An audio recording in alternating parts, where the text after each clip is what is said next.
Dear friends, today I am going to tell you one out of the three real stories of Sri Meenakshi Temple in Madurai. These are not only real stories but baffling miracles. Second and third stories will follow in the next videos. Come, let us go into the video. Miracle Story 1. Hindu goddess Madurai Meenakshi appeared before a British collector.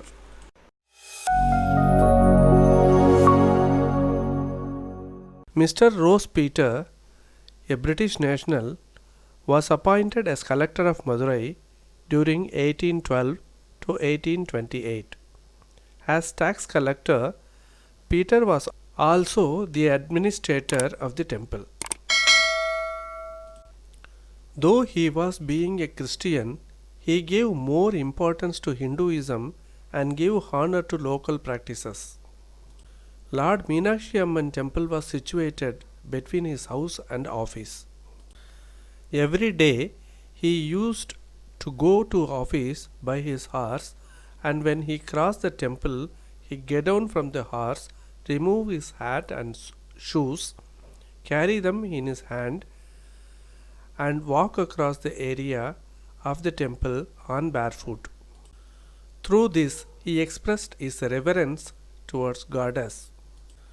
Peter also expressed his reverence for the goddess by carrying out his duties as temple administrator with honesty, sincerity, and by respecting the sentiments of the Hindus. One day there was a heavy downpour in Madurai city at night. Very heavy thunder, lightning, and downpour tumbled the city. Peter, sleeping in his big sturdy room, was suddenly woken up by a sound of anklets. He got up, left his bed to figure out where the sound was coming from. He saw a girl wearing precious ornaments and calling him as Peter, "Come away, Peter, come away." Peter came out to follow the voice. As if out of the blue, the little girl's hand pulled him, urging him to run out faster. He began to run in the rain, and suddenly he heard behind him the huge rumbling sound of lightning accompanied by thunder. His home, big and sturdy and built by the British, was struck by lightning. It was coming down. Crash. Even as he looked, he was shocked to see his residence destroyed within a few minutes. But he was safe. He turned his gaze in the direction where the little girl was. It seemed as if she was running away. He followed her. Though he ran after her, he could not catch up with her.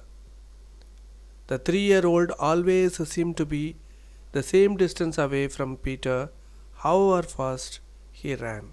Playfully, she entered the Meenakshi temple and went straight to the sanctum sanctorum of Meenakshi, and right in front of his eyes she disappeared. Peter was sure that the goddess herself had come in the form of that little child girl.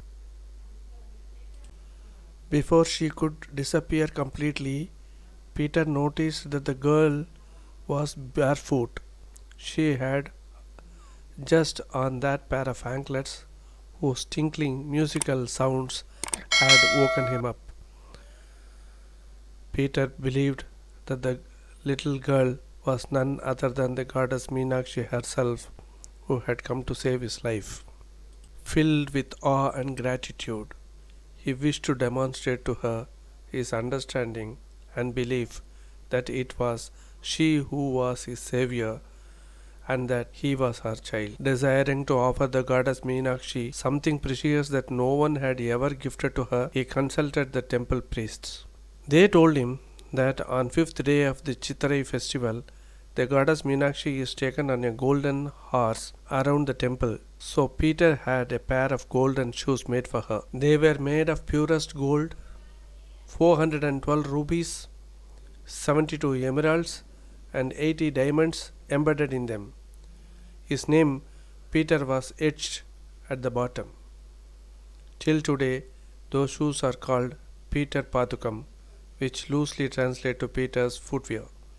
Goddess Meenakshi wears them every year during Chitrai festival. The intense connection that Peter felt with the goddess Meenakshi did not end with his gift of the stirrups, for when he retired, Peter refused to return to England.